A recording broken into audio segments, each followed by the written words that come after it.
تعرضت الفنانة روبي للعديد من الانتقادات بعد حفلتها بجدة بسبب إطلالتها، فالكثير انتقد وقوفها بفستان مكشوف ورقصها على المسرح بجدة.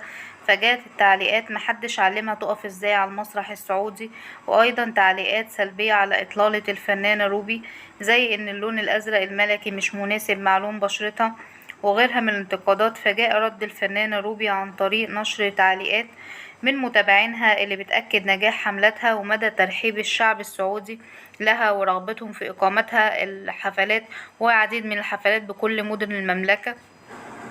كمان ردت الفنانة روبي على التعليقات السلبية على إطلالتها وعلى الفستان اللي ارتدته أثناء حفلتها بجدة، فنشرت منشور من خلاله بتوضح قيمة الفستان اللي ارتدته اللي بتبلغ قيمته 50,000 جنيها.